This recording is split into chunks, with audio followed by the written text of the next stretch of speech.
शुक्र करते हैं। कदूस कदूस कदूस खुदाम लश्करों के खुदा, आसमान ज़मीन के खालिक और मालिक, तेरा शुक्र हो। खुदाम तुझे मुबारक कहते हैं, तेरा शुक्र करते हैं यीशु जी आज की सारी प्रस्तिश के लिए। खुदाम जितने बहन भाइयों ने आज प्रस्तिश की, खुदाम उन सब के लिए तेरा शुक्र करते हैं, तुझे मुबारक कहते हैं। तू अजीम खुदा है, तू लश्करों का खुदा है, तू हमारा बाप है। ए खुदा तेरा शुक्र हो, ए खुदा तेरा शुक्र हो। ए बाप, जितने खानदानों ने शुक्रगुजारी का नजराना पेश किया, उन सबको बरकत दे, उनके घरानों को बरकत दे। और हमारा ईमान है कि आज की प्रस्तिश के वसीले से तेरा तख्त जो है वो लग गया है। ए बाप तेरा शुक्र। अभी जबकि हम तेरी आवाज को सुनने को है, तेरी खात्मा को, डॉक्टर जोसना को तेरे पाक लहू में छुपाते हैं। यीशु जी, जो भी पाक रूह की बरकत से तूने उन्हें कलाम दिया है, जब तेरी खात्मा कलाम का बीज बोती तो वो हमारी जिंदगी में 30 गुना 60 गुना बल्कि 100 गुना फल लाए। और ऐ खुदा हमें फसल दे, ना सिर्फ हम सुनने वाले हों बल्कि इस कलाम पर अमल करने वाले हों, क्योंकि तेरा कलाम जिंदगी देता है, बरकत देता है, जुए तोड़ता है, बंधन तोड़ता है, ये बंद बंद गुदे गुदे से गुजर जाता है, ये जिंदगियां बदलता है। ए बाप तेरा शुक्र हो, ए बाप तेरा शुक्र हो। यीशु जी, आज के कलाम के वसीले हम सब बरकत पाएं और तेरे प्यार में, तेरी मोहब्बत में और तेरी बरकत में बढ़ते जाएं, क्योंकि तेरा कलाम हमारी राह के लिए रोशनी और हमारे कदमों के लिए चिराग। इस नबूवत की किताब को पढ़ने वाला, सुनने वाला और इस पर अमल करने वाला मुबारक है। खुदा तेरा शुक्र है, खुदा तेरा शुक्र। यीशु जी, पूरी जमात को तेरे पाक लहू में छुपाते हैं और डॉक्टर जोसना को तेरे पाक लहू में छुपाते हैं और बड़ा मसा और बड़ी बरकत चाहते हैं। अपनी बेटी को कसरत के साथ इस्तेमाल करना। ऐ खुदा, इसी तरह दुआ करते जो बेटी कहानत की खिदमत करी, खुदा उससे बरकत दे, उसके घराने को बरकत दे और उसकी भी खिदमत की दूध को बढ़ा। खुदावन सबके लिए बरकत चाहते हैं, रूपा का मसा चाहते हैं, यीशु के नाम से आमीन। आमीन। अब वक्त है कि हम खुदावन के उस कलाम को, खुदावन की उस आवाज़ को सुने जो वो अपनी बेटी के जरिए हम तक पहुंचाना चाहते हैं। इस खिदमत के लिए मैं मैम जोत्सना को वेलकम करती हूँ और मुकम्मल तौर पर आपको खुदावन के सुपुर्द हम सब करते हैं और खुदावन से इल्तिजा करते हैं कि खुदावन आपकी रहनुमाई करे, खुदावन आपकी सोचों को, आपके अल्फाजों को अपने हाथों में ले और कसरत के साथ अपने आप कसरत के साथ आपको अपने नाम और जलाल के लिए इस्तेमाल करें। आमीन। हालेलुया। आप सुन सकते हैं सब लोग? फरमाकर उनको शिफा देता है, जी यस, रिहाई बख्शता है। Am I clear? yes it's clear. Okay.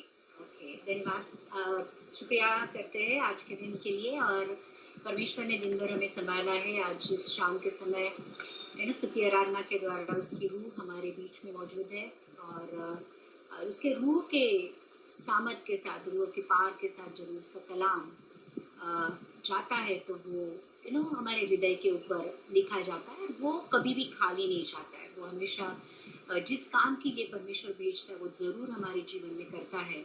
और जैसे हम लोगों ने लास्ट टाइम देखा था कि जितना जितना हम वचन की ये जो कलाम की जो रोटी है हम जितना खाते हैं उतना हमारा जो इनर मैन होता है, जो अंदरूनी मनुष्य होता है, अपने हमारा जो आत्मिक मनुष्य होता है, रूहानी जो मनुष्य होता है वो बढ़ता जाता है, वो ज़्यादा से ज़्यादा स्ट्रांग होता जाता है। और वचन क्लियरली कहता है कि अगर आपको विश्वास में बढ़ना है, आपको फेथ में बढ़ना है, तो आपको ज़्यादा से ज़्यादा कलाम को सुनना है और उसके अनुसार चलना है।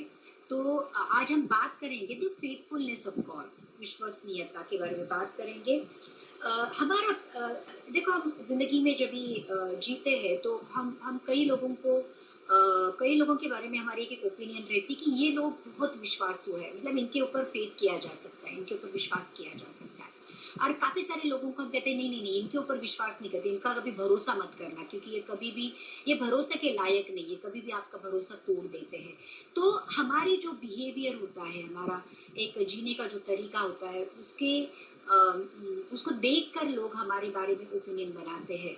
तो हमारा जो परमेश्वर है उसको देखकर भी हमारा एक ओपिनियन रहता है। जैसे अगर हम जिस बैकग्राउंड से आते हैं, हिंदू बैकग्राउंड से आते हैं, तो वहाँ पे हम लोगों ने देखा है कि कोई भी परमेश्वर विश्वसनीय नहीं है।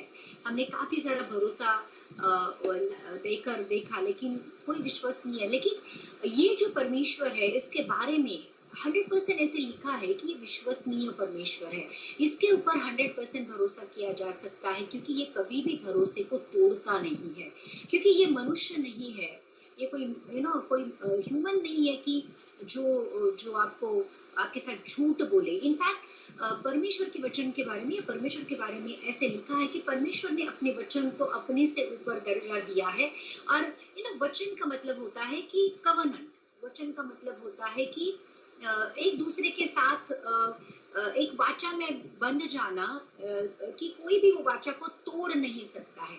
तो परमेश्वर ने, देखो हमारे हमारे जो पवित्र वचन लिखा है, वचन मतलब आप कलाम बोलते हो, हम लोग वचन बोलते हैं, तो कलाम का मतलब होता है कि परमेश्वर ने हमारे साथ जो वादे किए हैं, जो प्रॉमिसेस किए हैं, परमेश्वर ने जो हमें वचन के द्वारा हमारे साथ एक एक कवनेंट बांधा है, परमेश्वर कभी नहीं तोड़ता है। ध्यान रखना, परमेश्वर अपने वचन से कभी नहीं फिरता है, वो हमेशा हमारे वचन के ऊपर खरा उतरता है।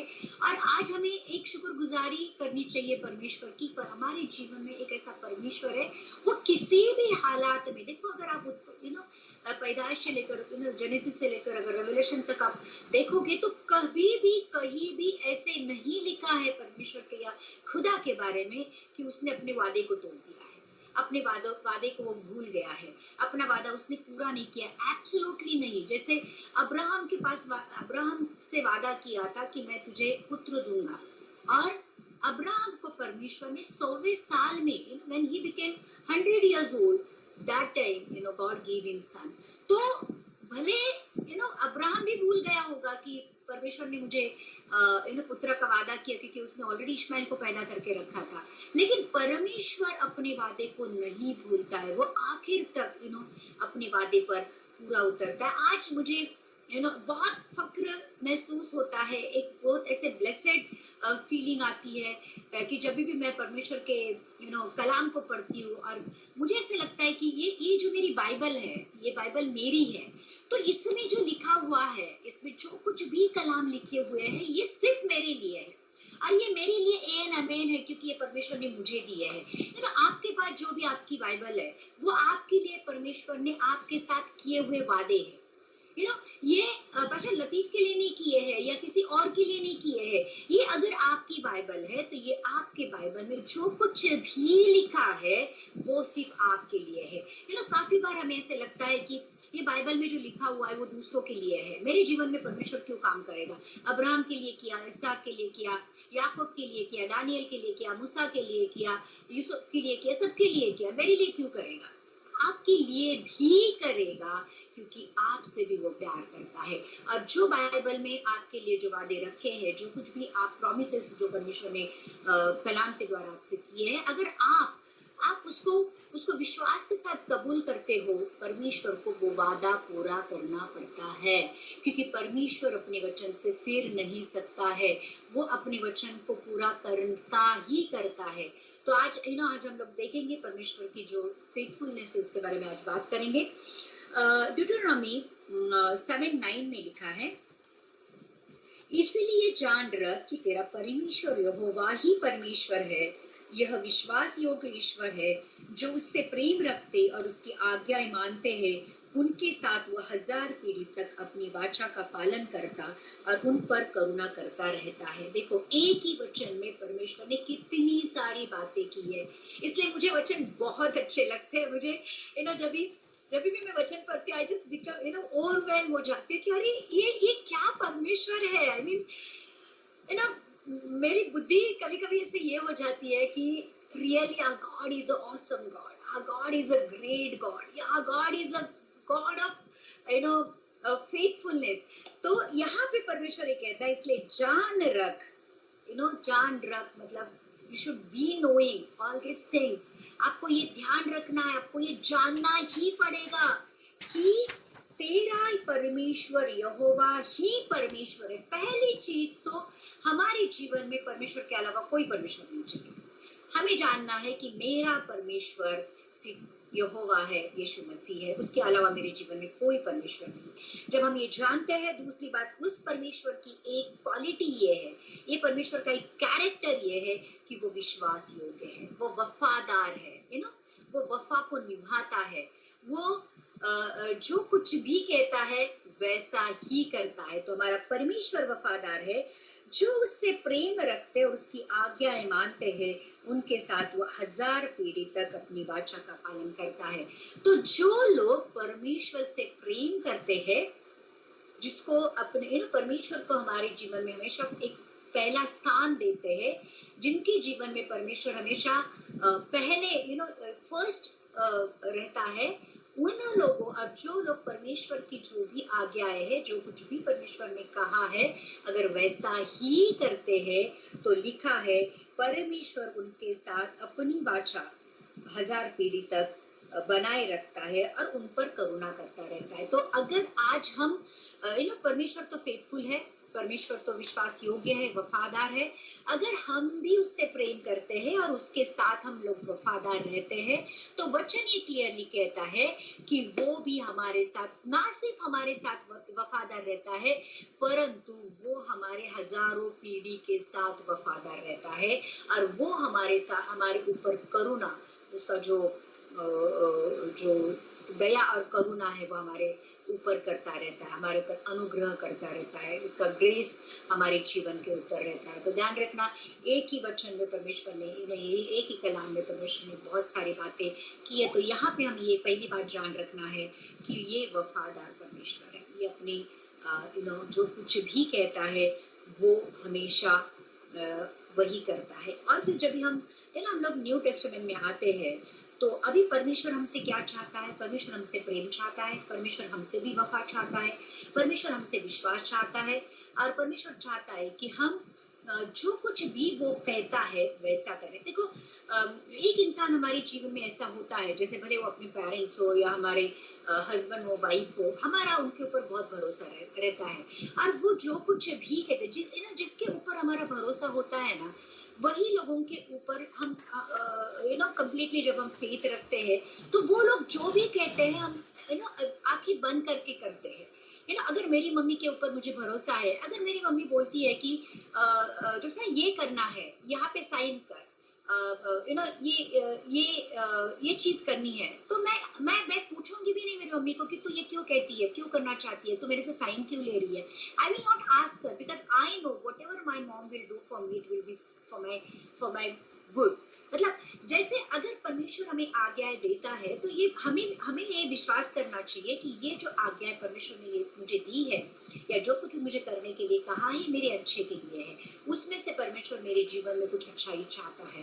तो परमेश्वर हमेशा हमसे ये चाहता है कि वो तो पहले कहता है कि पहली बात तो जानो कि मैं परमेश्वर हूँ, मैंने ये दुनिया को बनाया है, मैं इस सृष्टि करता हूँ, ये जो पूरी जो कायनात बनाई है मैंने बनाई है। तो ये विश्वास रखो कि मैं ही यहोवा हूँ, मैं ही परमेश्वर हूँ, मैं ही प्रभु हूँ। दूसरी बात आपको जानना है कि वो विश्वास योग्य है, वो वफादार है। तीसरी बात हमको ये जाननी है कि जो उससे प्रेम करते हैं और जो उससे वफा करते हैं, उनके साथ ही वो सिर्फ वफादारी नहीं निभाता है, परंतु उनके आने वाले हजारों पीढ़ी तक वो वफादार रहता है और हमारे ऊपर करुणा करता रहता है। तो अब परमेश्वर ने हमारे लिए एक ऐसे एक बता के रखा है कि ये मैंने आपसे प्रॉमिस किया है, अब मुझे क्या करना है, परमेश्वर मुझसे क्या चाहता है।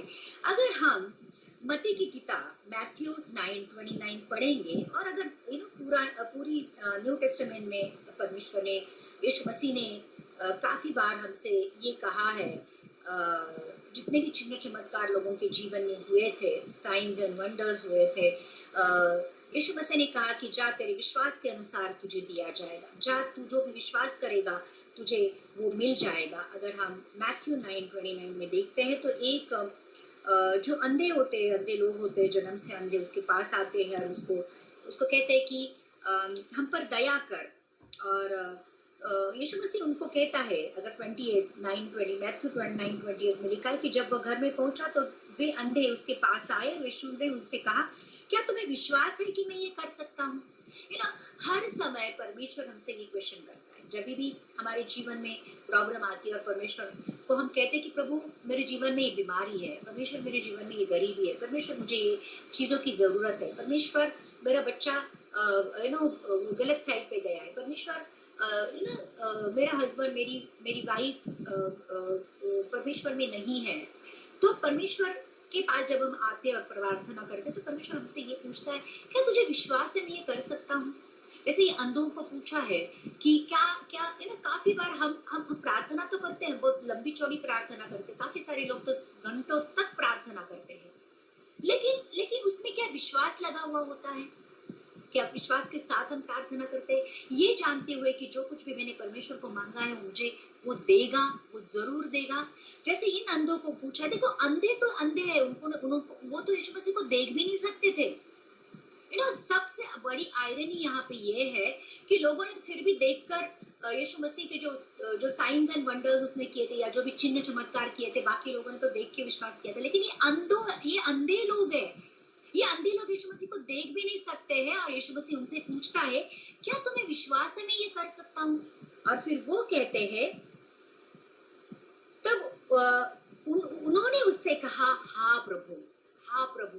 जब हम कहते हैं कि हाँ प्रभु, मुझे विश्वास है कि तू मेरे लिए कर सकता है, फिर परमेश्वर ये कहता है, यीशु मसीह उनसे कहता है और हमें भी कहता है, और उनकी आंखें खुल गई और यीशु ने उन्हें चिताकर कहा, उनकी आंखें खुल गई और यीशु ने उनको चिताकर कहा, सावधान, इस बात को कोई न जाने। और 29वां वचन कहता है, तब उसने उनकी आंखें छूकर कहा, तुम्हारे विश्वास के अनुसार तुम्हारे लिए हो। आज हमसे परमेश्वर यही कहता है कि जितना हमारा विश्वास है उसके विश्वास के अनुसार हमारे लिए दिया जाता है।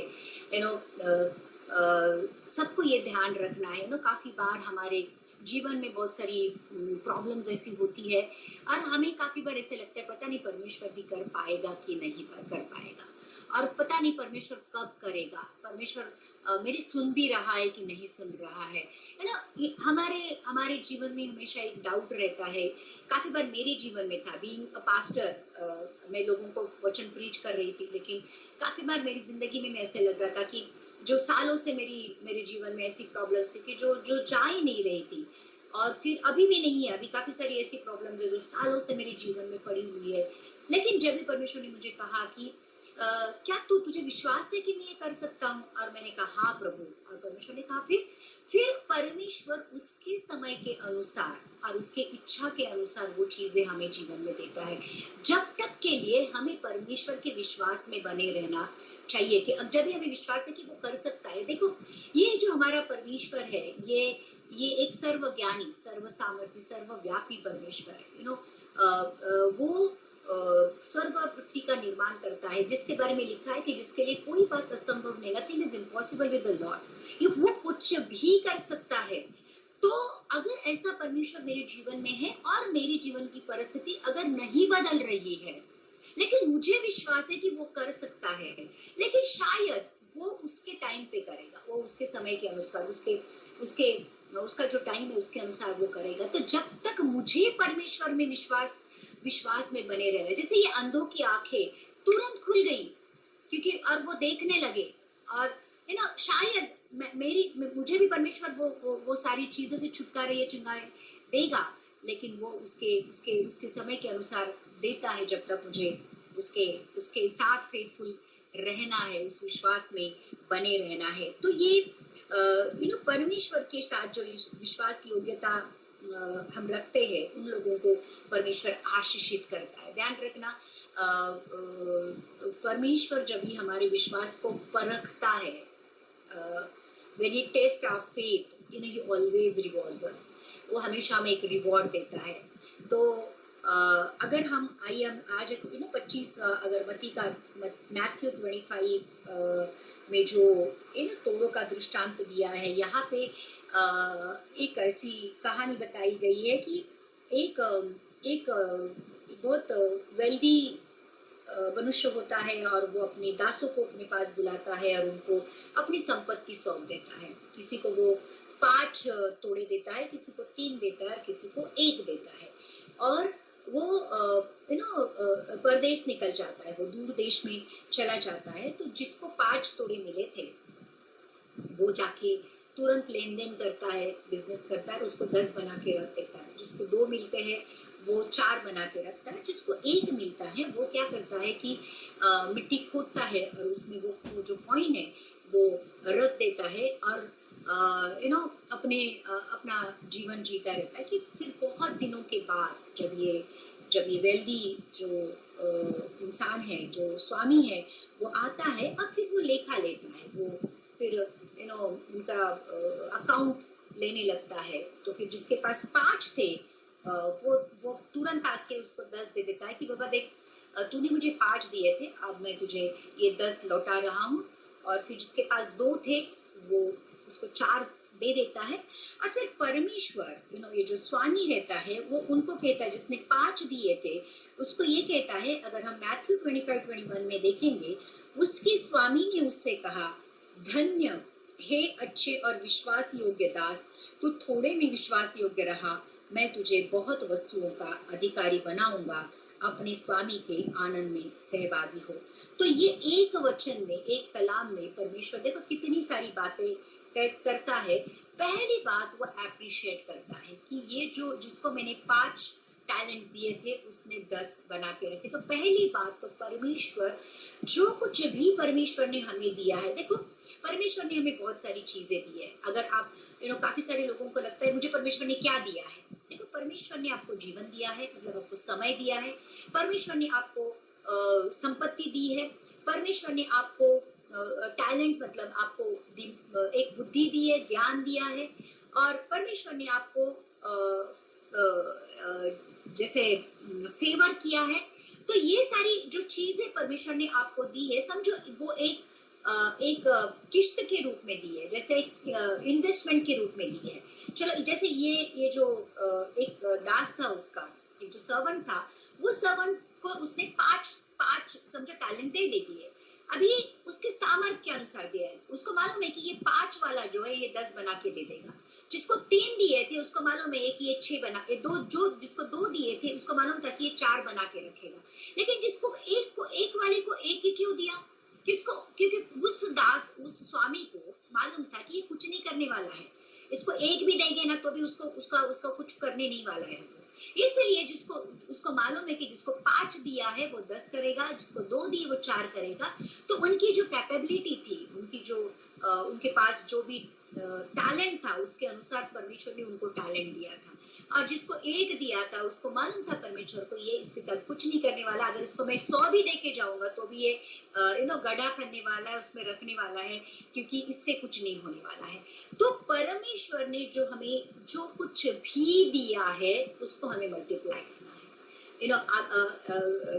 आज हमारे पास जो कुछ भी, जैसे मुझे बहुत अच्छा लगता है कि मुझे परमेश्वर ने डॉक्टर बनाया है, क्योंकि डॉक्टर बनाने की वजह से लोग मेरे पास आते हैं, उनकी तकलीफें लेके आते हैं कि डॉक्टर हमको सर दर्द है, हमको कैंसर है, हमको ये है, हमको वो है, हमको वो है। और फिर मुझे मौका मिलता है उनकी जिंदगी में एंटर करने का। तो काफी बार फिर जो ऐसी बीमारियां होती है जो सालों से उनको बीमारी से चंगाई नहीं मिलती है, काफी बार तो बीमारियां फिजिकल नहीं होती है, मेंटल नहीं होती है, काफी बार बीमारियां स्पिरिचुअल होती है। स्पिरिचुअल का मतलब होता है कि वो लोग माफ नहीं करते हैं, उनके मन में दुष्ट विचार रहते हैं, या उन्होंने कोई बहुत बड़ा गलती या पाप किया होता है, किसको अनफॉरगिवनेस रहता है। तो ये जो सारी चीजें होती है, जब मैं देखती हूँ, जब मैं उनको स्कैन करती हूँ पवित्र आत्मा के उस ज्ञान के अनुसार, परमेश्वर मुझे कहता है कि देख इसके जीवन में ये प्रॉब्लम है, इसकी वजह से उसको ये बीमारी लग गई है। और जब मैं उनसे कहती हूँ कि देखो आपने 10 डॉक्टर के पास जाके आए, आपको कोई फर्क नहीं फिर आपको कोई भी आप में कोई इम्प्रूवमेंट नहीं है, देखो मेरी दवा से भी आपको कोई इम्प्रूवमेंट नहीं होने वाला है। मुझे ऐसे लग रहा है कि आपकी जो बीमारी है वो कोई फिजिकल मेंटल नहीं, आपकी बीमारी स्पिरिचुअल है, तो क्या मैं आपके लिए प्रार्थना कर सकती हूँ? तो बोलते हैं हाँ। देखो आप प्रार्थना करो, दुआ करो, मंत्र मारो, कुछ भी करो, हमें चंगाई चाहिए। और जब मैं उनके लिए प्रार्थना करती हूँ तो मुझे समझ में आता है कि समझो कोई सास है, तो वो सास ने अपनी बहू को माफ नहीं किया है, वो बहू के प्रति उसके मन में बहुत एक ईर्ष्या है, या बहू के प्रति बहुत जेलसी है। तो मैं उसको कहती हूँ कि देखो आपने आपके बहू के साथ अच्छे से आप बिहेव नहीं कर रहे, आप उसको बहुत ताने दे रहे, आप उसको माफ नहीं कर पा रहे, जो कुछ भी अगर वो आपके साथ करती भी है तो आपको उसको माफ करना पड़ेगा। अगर आप माफ करोगे तो परमेश्वर आपको चंगाई मिल जाएगी, आपको नींद भी अच्छे से आएगी। तो आपको ये करोगे तो ही आपको 10 डॉक्टर के पास जाके CT scan, MRI, sonography, blood test करने का कोई मतलब नहीं है, आपको फर्क नहीं पड़ने वाला है। एंड देन मैं जब उसके लिए प्रार्थना करती हूँ, वो रियलाइज करती है कि हाँ सच में मैंने ऐसे किया है। और जब नेक्स्ट टाइम वो आती है तो कहती है हाँ डॉक्टर मुझे बहुत अच्छा लग रहा है, मुझे बहुत अच्छा लग रहा है, क्योंकि उसके दिल के ऊपर जो बोझ था, अनफॉरगिवनेस का, जो उसकी बहू को उसने फॉरगिव नहीं किया था, जब वो निकल जाता है तो वो भी फ्रीडम महसूस करती है। तो मुझे ऐसे लगता है कि परमेश्वर ने मुझे जो डॉक्टर बनाया, मेरा प्रोफेशन मैं परमेश्वर के राज्य के लिए बहुत पावरफुली इस्तेमाल करती हूँ। जब भी मैं पास्टर भी ऐसी बनी, मेरी टेस्टिमनी ऐसी है कि जिस चर्च में मैं जाती थी वहां पे मैं बहुत सारे वो चर्च में सिर्फ 20-25 लोग थे, और वो पास्टर 25 लोगों के साथ चर्च लेता था। मैं कोई मेरा बड़ाई नहीं कर रही, मैं पहली बात बताती हूँ, मैं सिर्फ फैक्ट बता रही हूँ। और जब मैं बहुत सारे पेशेंट्स को लेके गई कि अरे आपको ऐसी चंगाई नहीं मिलेगी, आप चर्च आ जाओ, हम लोग आपके लिए प्रार्थना करेंगे, देखो वहां पे परमेश्वर की उपस्थिति होती है, यीशु के लहू में ताकत है, आप आ जाओ, वहां पे आपको पक्का चंगाई मिलेगी। और फिर मैं लोगों को लेते गई 25 का चर्च 200 हो गया। फिर जो पास्टर थे उनके साथ बड़े पास्टर की कुछ प्रॉब्लम हो गई, और फिर उन्होंने कहा ज्योत्सना अभी तू ये चर्च चलाने लग, बिकॉज मुझे ऐसे लगता है कि तू ही तेरे लोगों को अच्छे से चला पाएगी। और I was not ready, honestly I was not ready. मैंने बोला पास्टर मैं पहले प्रार्थना करूंगी कि मैं ये सब मैं ले पाऊंगी कि नहीं ले पाऊंगी। And then God told me कि मैंने तुझे एक चरवाहे के रूप में उन लोगों के ऊपर रखा है, यू टेक दिस रिस्पॉन्सिबिलिटी। और फिर that's how I became a pastor and started running a church. तो मैं थोड़े में फेथफुल रही, शायद मैं बड़ाई नहीं कर रही, एब्सोल्युटली नहीं, मैं शायद थोड़े में फेथफुल रही, और परमेश्वर ने मुझे एक प्रमोशन दिया। पहले मैं इवेंजलिस्ट थी और परमेश्वर ने मुझे पास्टर बनाया, तो ताकि मैं इवेंजलिस्ट का भी काम करूं और मैं पास्टर का भी काम करूं। तो परमेश्वर हमारे कैपेबिलिटी के अनुसार हम क्या कर सकते हैं, परमेश्वर को अंत से आदि मालूम है, he knows the end from the beginning. So उसको मालूम है कि हम परमेश्वर के उस जीवन के साथ, उस पैसे के साथ, उस ज्ञान और बुद्धि के साथ